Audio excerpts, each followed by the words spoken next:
Good morning, good morning, good morning. My name is Jonathan Herron, coming to you from the High Five State. If you take your right hand, this is Michigan. We're right here at Life Church. Thank you so much for carving out some time and get some coffee. Like, get some of that strong, robust coffee that puts some hair on your chest. Sorry, ladies, because I'm here to get you fired up with some raw enthusiasm. And I'm going to share with you some brand new, fresh material that I have not shared anywhere before, because here's my heartbeat. I want you to become fearless. We live in a time and in a generation where millennials and Gen Zers are hungry for fearless leaders. They're hungry for hope. They're hungry for change. And the reason we have elections every 2 years is because we all realize something is broken, and we have elections because we're searching for someone to fix it. And I believe that the greatest fixer, the greatest rescuer is not a politician, but it is Jesus. So my name's Jonathan Herron, a former comedian turned pastor. I'm the world's worst pastor. And my heartbeat is to take what we've learned here at Life Church, Michigan, and share it with you. Because if you get better as a leader, your church, your organization, your ministry, your startup will get better.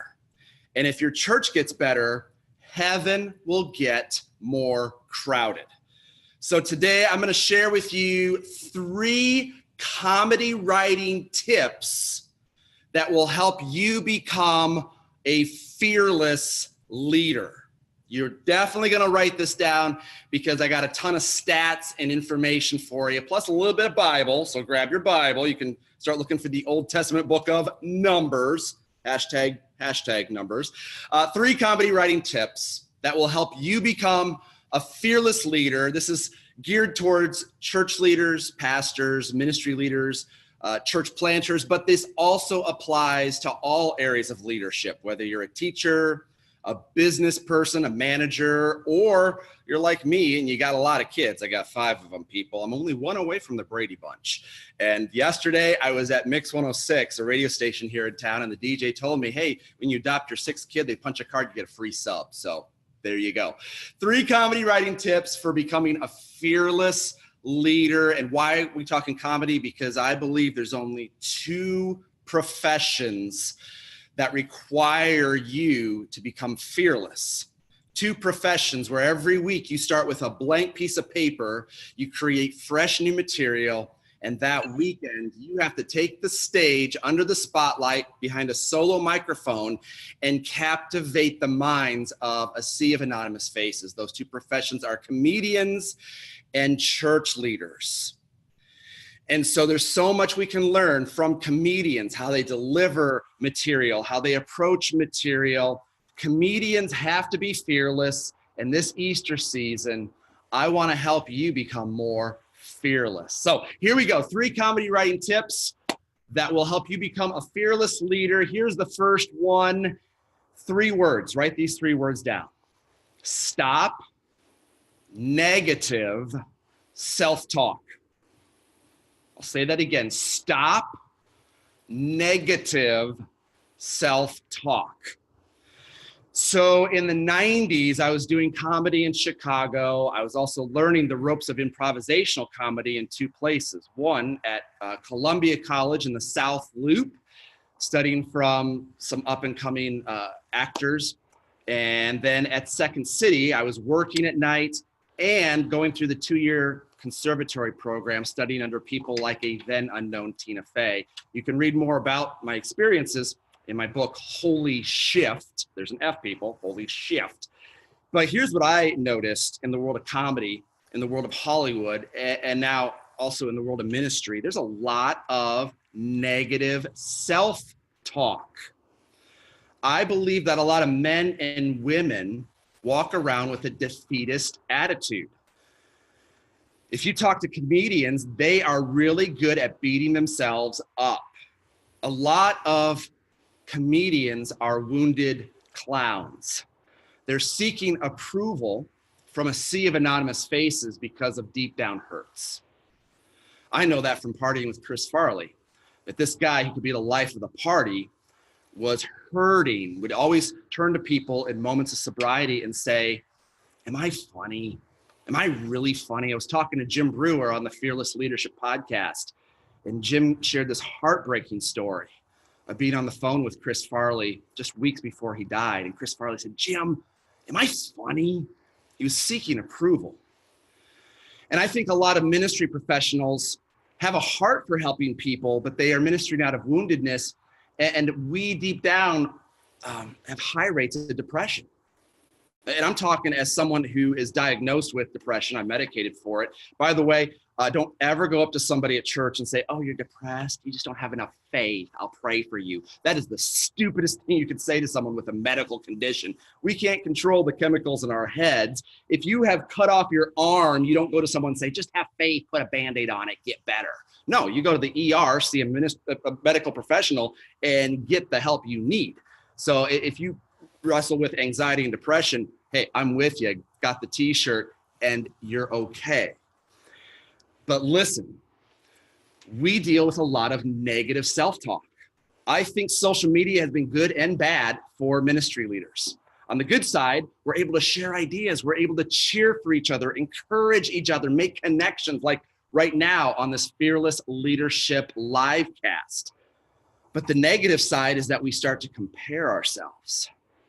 We look at the Instagram feed for Levi Lusko in Montana, where they're just killing it at Fresh Life Church. And I mean, they're opening campuses left and right. They just opened up a campus just for cattle in Montana. And then we start to look at ourselves and go, well, my church, we haven't even broken 150 in attendance. And that guy's like 20 years younger, and I just don't measure up. We start following into negative self-talk because the tools of the enemy have not changed in 2,000 years.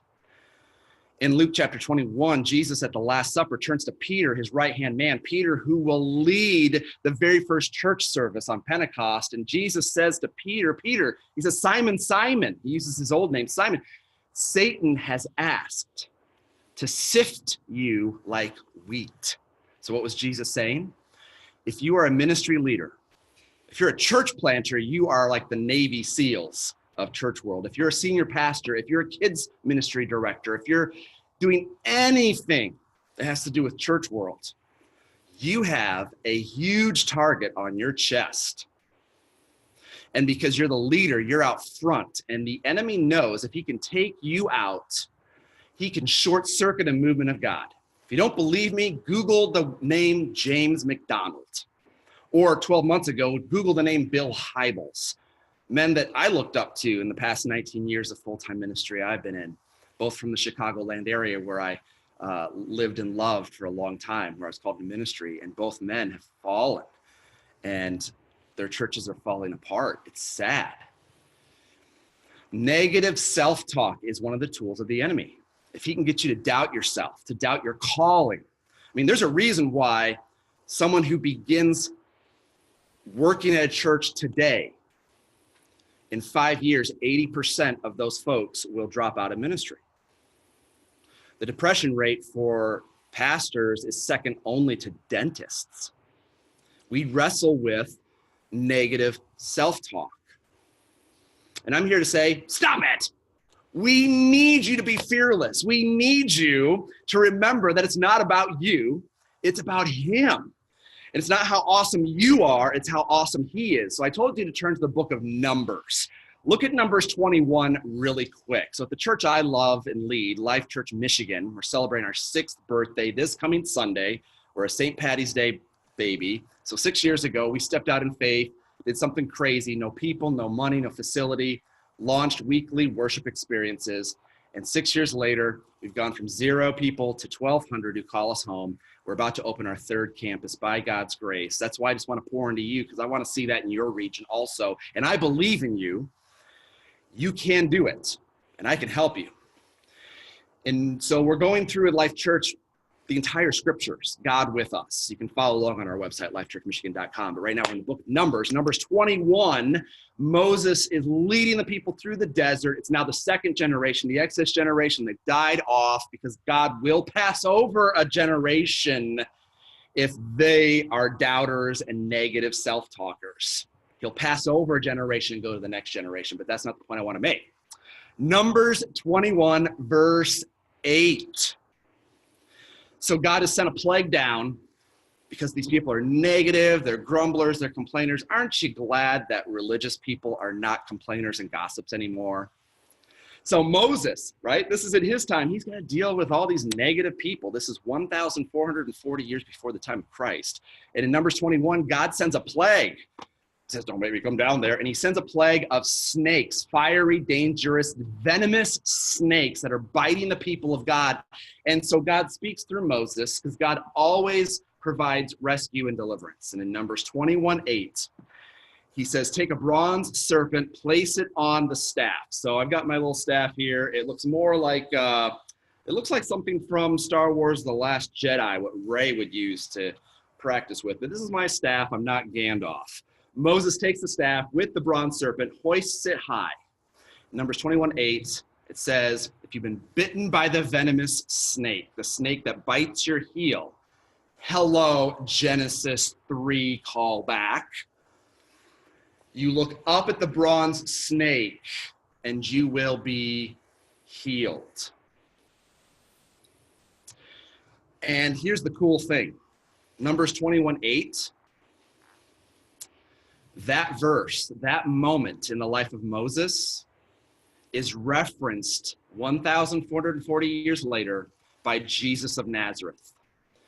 Jesus is talking to a man named Nicodemus in the middle of the night, John chapter 3, and that moment with the snake on the stick leads to the most famous Bible verse of all time, John 3:16. Seriously, thumb over to John chapter 3, look at verse 14. Jesus is talking to Nicodemus. Jesus is explaining who he is. And he says, just as Moses lifted up the serpent that people would look up to be rescued, so also the Son of Man must be what? Lifted up.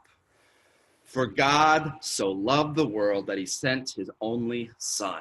See, there would be no John 3:16 if you don't have Moses in the desert with a bunch of snakes. Think of Indiana Jones. I hate snakes. So what's my point? In Numbers 21 and in John 3, Moses and Jesus, the whole idea is look up with eyes of faith. When you are falling into the trap of the enemy, saying, I'm not good enough, I suck, I'm horrible, I'm never going to break 100 in attendance, this John guy, I don't know who this bald guy is, but I can't do it. Dude, if God brought you to it, God can bring you through it. Listen, there is a purpose for the pain you're feeling, and as a leader, you need to stop doing the sob story. Stop sulking, stop the pity party. There are no pity parties in the kingdom of God. Jesus himself was betrayed when he went to the cross, and he didn't sit in that tomb throwing a pity party and sulking. 3 days later, Jesus rose, and he pursued the very friends who had backstabbed him. Hello, John chapter 21. We need you to be fearless. Stop the negative self-talk. Look up with eyes of faith. Let me tell you this. God never curses his children. If you have angry people in your church, if you've got negative emails, hello, join the club. By the way, when you sign up for leadership, you sign up for conflict. All right, the role of a church leader is this. You are giving up your right to be treated right.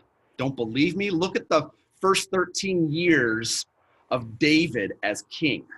He's wanted, on the run. People are trying to kill him. He's living in caves. He's got a beard longer than ZZ Top. King Saul goes crazy, chases David for 13 years, and yet never once does David curse King Saul. Because David says, who am I to curse whom God has anointed?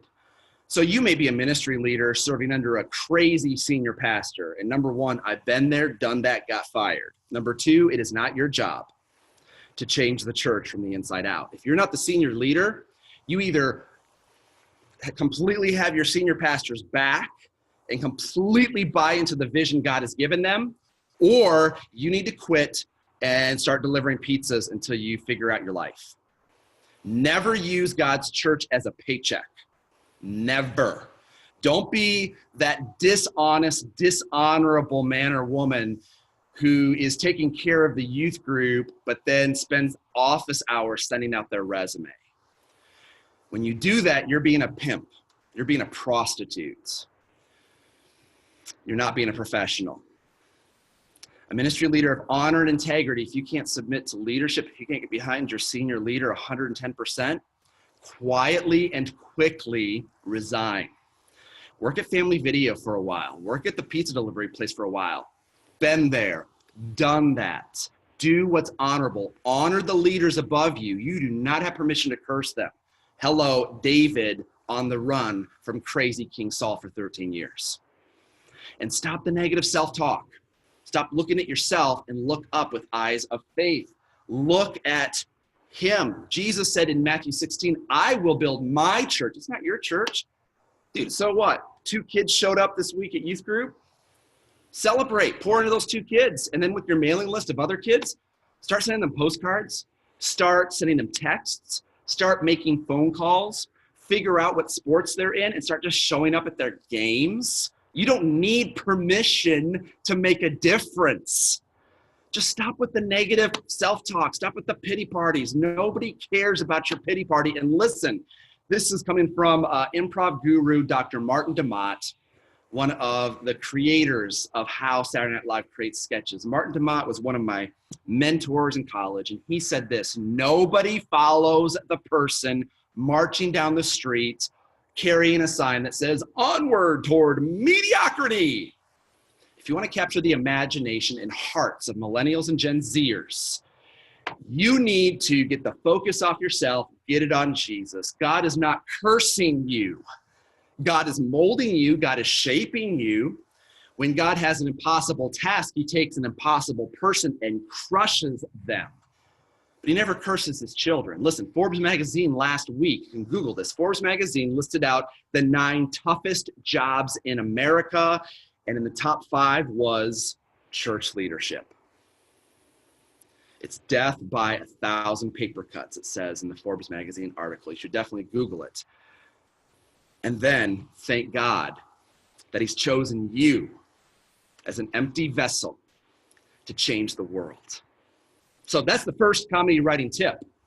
You don't have time for negative self-talk, because if you get into negativity and think I'm not good enough, you're going to stop producing material for Saturday Night Live, and you will end up having a self-fulfilling prophecy and get fired by Lorne Michaels.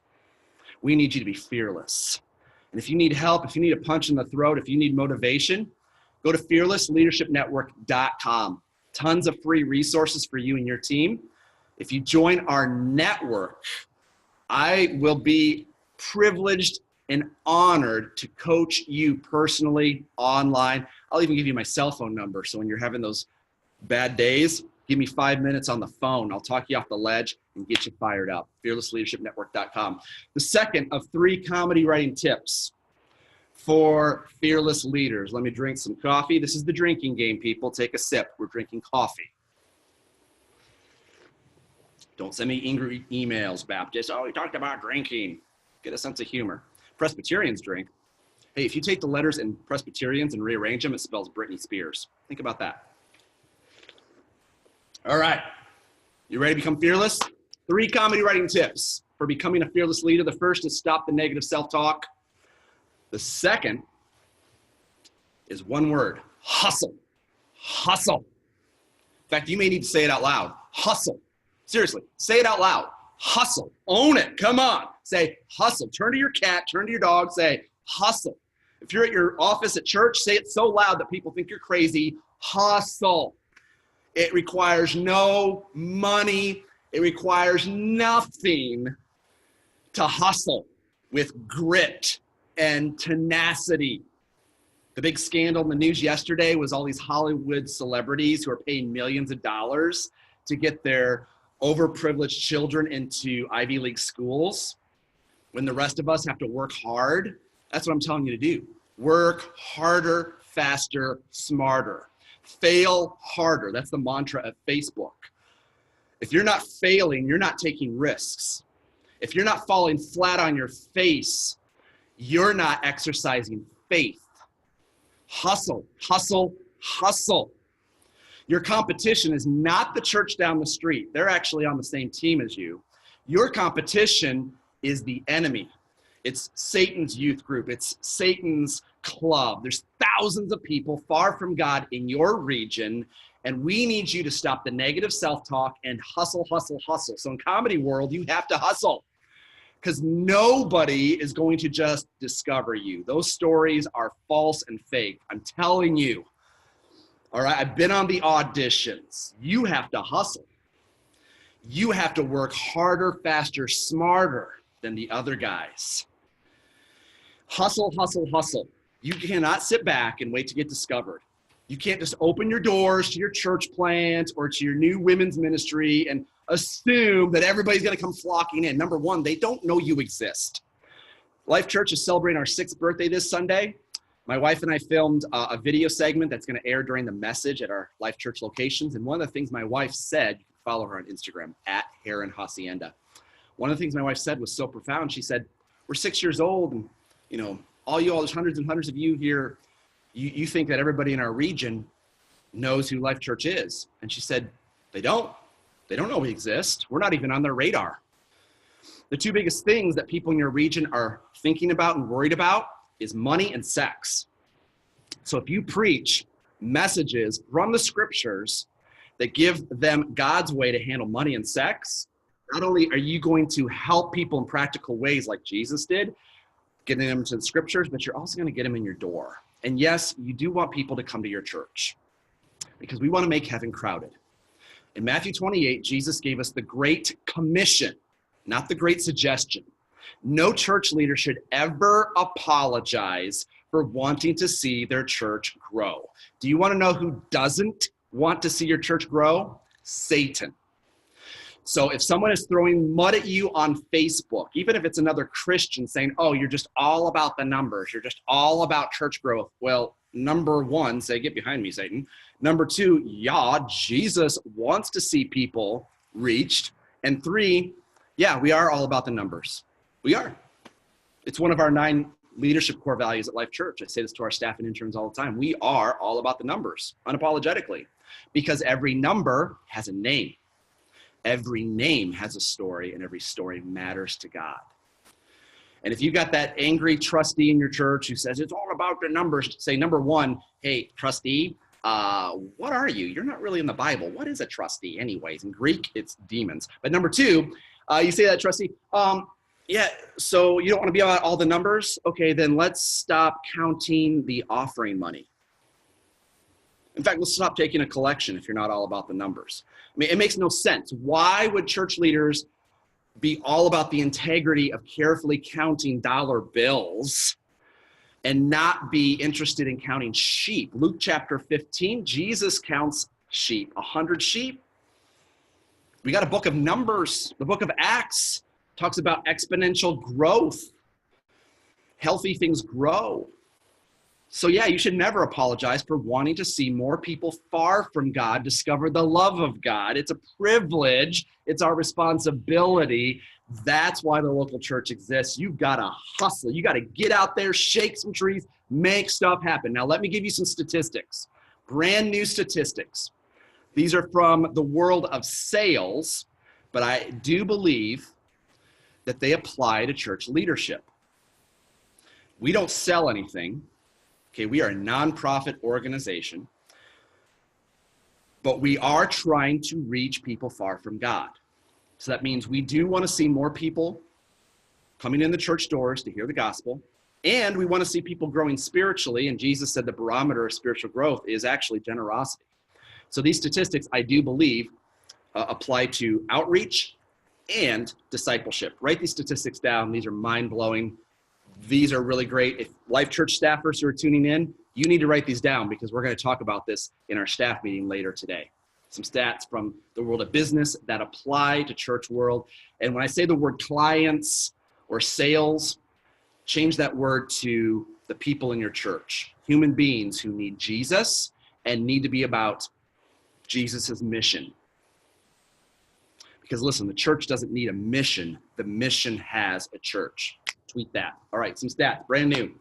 80% of sales require 5 follow-ups. So you get a first-time guest to come to your church this Easter season. They get a really slick postcard. When you join the Fearless Leadership Network, you get access to our professional graphic designer. And Monica just designed a really cool postcard campaign for a church planter in Illinois. It's one of the perks of our network. So you send out a mailer, you're on the radio, you're on a billboard, people come to your church for the first time, you collect their data through connection cards, and we can show you how to do that. We'll give you the templates. Super easy. Listen, that first-time guest needs 5 rapid follow-ups. 80% of potential church members, let's put it that way, 80% of sales, 80% of first-time guests require 5 personal, fast follow-ups. If they send you a question online, a web lead, so someone sends you a Facebook message to your church page, or they send an email saying, hey, do you have a kids program? Here's how it works in the internet world. You have to follow up with web leads within 5 minutes or less, or else the person is 9 times more likely to lose interest. 63% of clients requesting info about your church won't buy into your church's vision for at least 3 months. And 20% of people who check out your church, they come a couple times, 20% of them, it will take 12 months before they buy into the vision of the church. So that means you need to have robust follow-up strategies. We're talking email, texting, phone calls, snail mail. And my staff will tell you, I am super hyper about follow-up, follow-up, follow-up. Because we have a simple strategy at Life Church, high tech, high touch. Strategy we developed when I was on staff at New Spring Church. I used to be the youth pastor serving under Perry Noble, full disclosure. And don't send me any hate about Perry, because I am all about Perry Noble. He's a good guy, and I'm behind Second Chance Church. And so the strategy we had for student ministry was when New Spring was about 6,000 people. We were mobile, we were portable. You can be portable at 6,000 people, set up and tear down. Is we did high tech, high touch. High tech is you draw people in, that's gravity. That's the weekend experience. Why the weekend? Because if I am irreligious, unchurched, I have a crisis in my life, or I'm thinking of going to church, in our culture in America, Sunday morning is when we think of going to church. So we put high tech. We make the red carpet experience, the guest experience is huge, and we can teach you how to have a world-class guest experience through the Fearless Leadership Network. So that's high tech. That's the holy wow, but that's not what makes people stick. It's the follow-up, the high touch. So our strategy at Life Church is high tech, high touch, and then also high impact, growing them to go all in our church. That's how we develop leaders. So high tech is your Sunday worship experience. High touch is what you do Sunday night through Saturday night. It begins with emails. We have pre-printed postcards so that we can quickly get something in the mail into their hands. We have handwritten postcards. We do phone calls. And yes, we're also using texting. We have a texting service. We're happy to share all of that with you. In fact, in the next 7 days for Fearless Leadership Network subscribers, we're going to be releasing all new materials, our employee manual updated for 2019, job descriptions, our new staff flow chart, our daily urgent deadlines for each staff person that you can take and use in your context. And yes, follow-up scripts for phone calls, emails, postcards, coming from individual staff persons, because you don't have to reinvent the wheel. And when you have lots of guests coming through your door, as you will this Easter, it helps to not have to think up what you're saying. You've already got your script. Or when you call someone, you can personalize it, or it gives you a jumping off point. I'm not telling you to be a robot. When I call people or write to people, I genuinely am thinking about the person, praying for the person, and I will definitely connect to their life. But at least it gives you confidence to connect with people, because 80% require at least 5 follow-ups before they even think about returning to your church. And in church planting boot camp, time is your enemy. If you can follow up within the first 24 hours, the statistics are higher that they'll come back in the next 6 weeks. If it's within 48 hours, the stats drop to 50%. If it's 72 hours, it drops to 25%. And if you don't follow up with someone that came on Sunday until Thursday, they're not coming back to your church. I got stats to back it up. You gotta hustle. That's what comedians do. They hustle, hustle, hustle. They show up early at comedy clubs. They stay late to learn from other comedians. You gotta hustle. I got a huge sign in my office that says hustle, the greatest word ever invented. And if you need motivation, join the Fearless Leadership Network.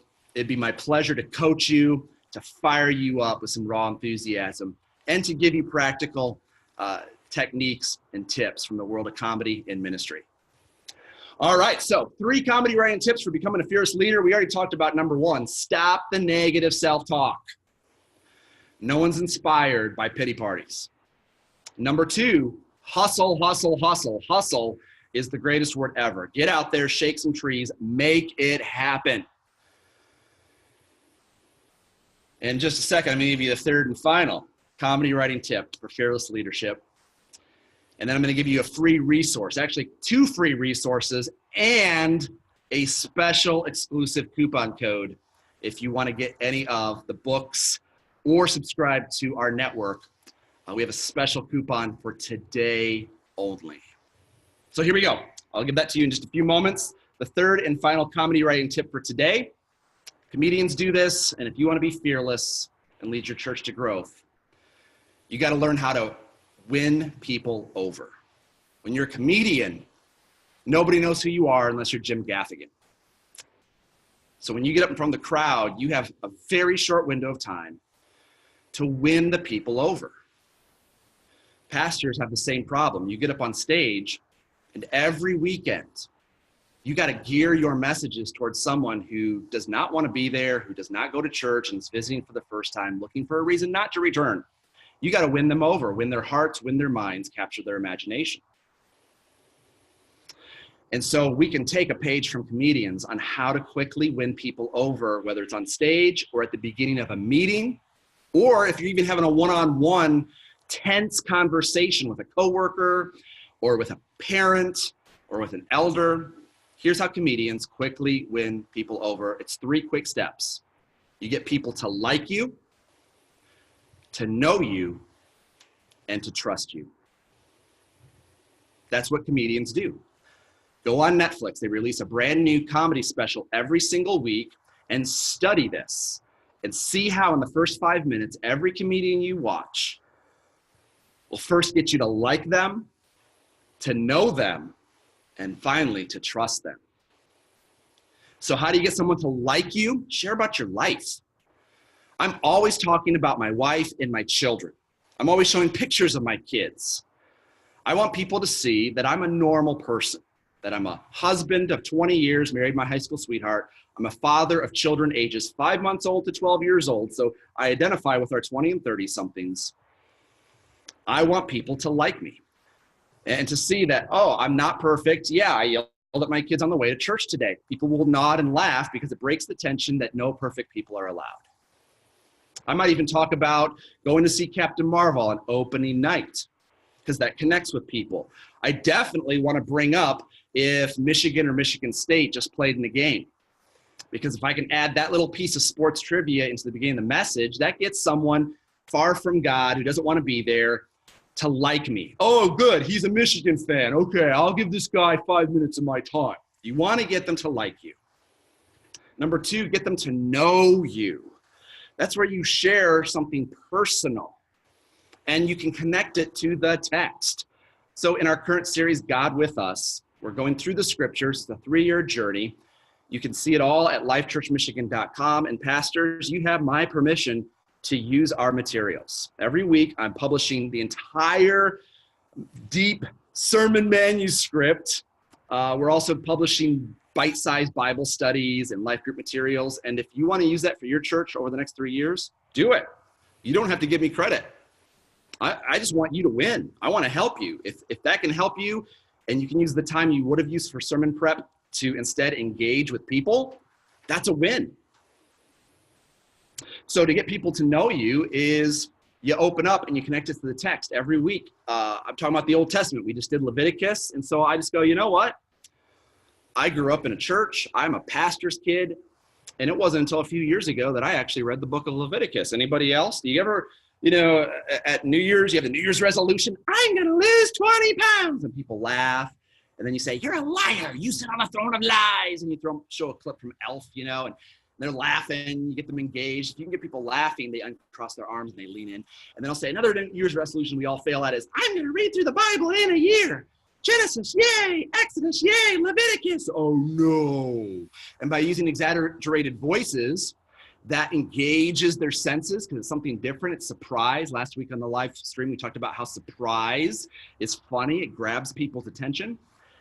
And they get to know me because they go, oh yeah, this guy, he doesn't like Leviticus either. So, I get to know this guy. And then I share something from my life and how God showed up in a time of doubt. And they're like, oh, I get to know this guy. I feel this guy. Don't be the hero of all your stories. Nobody wants super pastor. They want to hear from a human being. Don't beat yourself up, okay? Don't be that guy. But be honest, be authentic, be real in your journey with God and make Jesus the hero. People are hungry for a big Jesus. So they need to like you, know you, and then they grow to trust you. Trust is accumulated over time, and trust can be lost in a moment. Yesterday on my Facebook page, which you can find at High5John, at High5JON, I took 17 minutes to talk about the role of honor and integrity for church leaders. In a day and age where men and women we've looked up to, or at least that I have, James McDonald just fell from grace 3 weeks ago from Harvest Bible. A year ago it was Bill Hybels. There's a church planter in Indianapolis who was one of the volunteer adult leaders when I was at New Spring. And he just threw his integrity out the door. He left his church plant in a lurch, didn't take responsibility. The plant closed. People's hearts are broken. All of those lack of integrity and honor give a black eye to the bride of Christ and make it 10 times harder for the rest of us to reach people for Jesus. Trust is the biggest currency with millennials and Gen Zers. And if you can build trust from the stage and in real life, so integrity comes from the root word integer. Integer is a whole number. And so when there's wholeness in the life of a leader, meaning you practice in your personal life what you preach in your public life. When there's wholeness, when there's congruency, you earn trust. And trust is everything if you're a senior pastor. Trust is everything if you are the church planter. Trust is everything if you lead volunteers or a team. Trust is the currency. Specifically for senior pastors and church planters, because you're the lead fundraiser for your church. And donors will not give to the vision, they will give to the person they trust. So comedians very quickly have a process for winning over people. They want to get you to like them, know them, trust them. You need to study stand-up comedy. You need to look at Jerry Seinfeld on Netflix. There's a Netflix special of Steve Martin and Martin Short. Watch it and laugh, and then rewatch it and see how they each are creating bridges of likability, knowability, and bridges of trust with the audience. That's how you win the hearts, minds, and imaginations of people close to God and people far from God. Remember this: people over programs.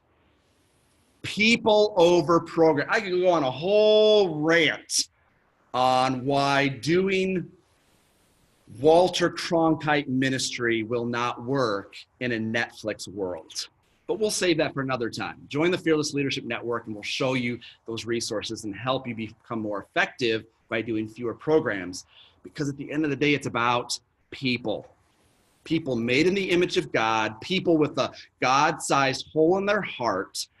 You have the privilege of pointing them to hope and purpose in Christ Jesus, which means people have to be more important than programs. Yeah, high tech is important, but high touch, that's the name of the game. You serve your clients. So church leader, you need to see the people in your church as your clients. You serve them. Jesus said you are a servant. So if they are a longtime church member, you serve them. If they are a first-time guest, you serve them. You are in the service industry, which is 80% of industry in America. The sly thing, though, is that you're not selling a product. You're in the nonprofit business. You're pointing them to something bigger and greater, advancing God's kingdom. And you do that by winning over people one person at a time.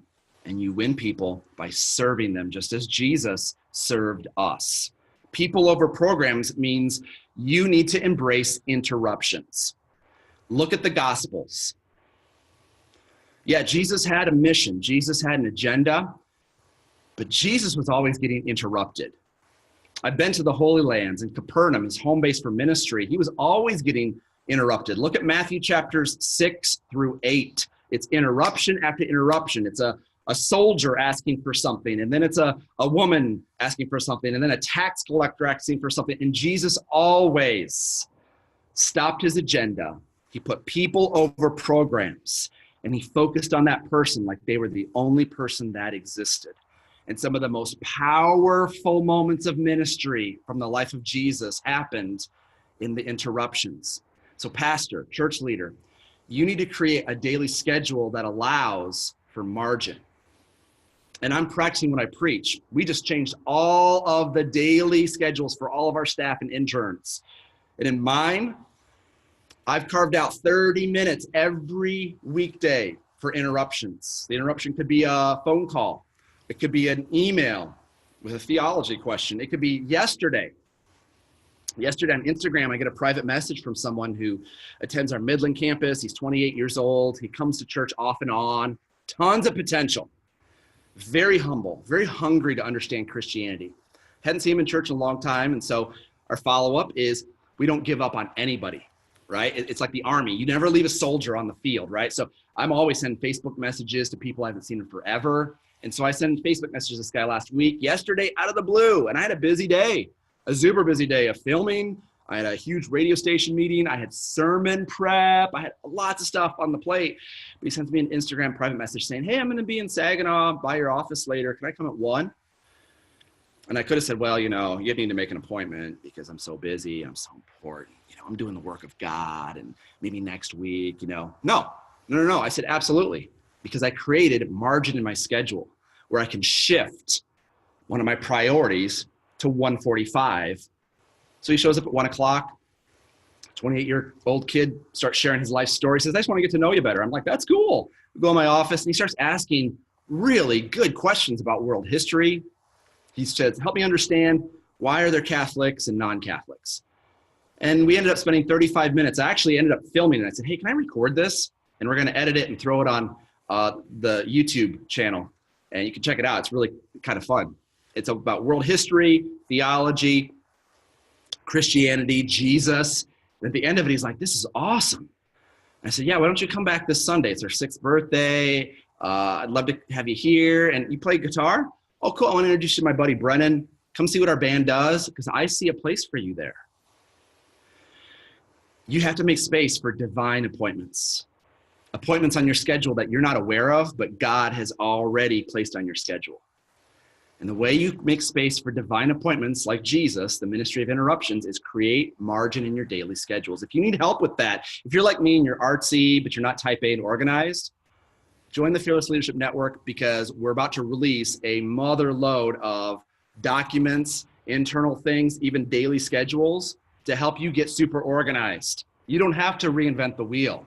We'll help you. So those are 3 comedy writing tips for becoming a fearless leader. We have more free articles and video training at fearlessleadershipnetwork.com. We also have some books, and we have a subscription to the network. Today only, until midnight, use the coupon code EXPONENTIAL. Last week was the Exponential Conference. A lot of you discovered Fearless Leadership through that. So welcome. Thanks for sitting in on this free live stream. If you join the Fearless Leadership Network, you are joining this community right here of other church leaders, church planters, movement leaders who are hungry for fresh insights into reaching people far from God.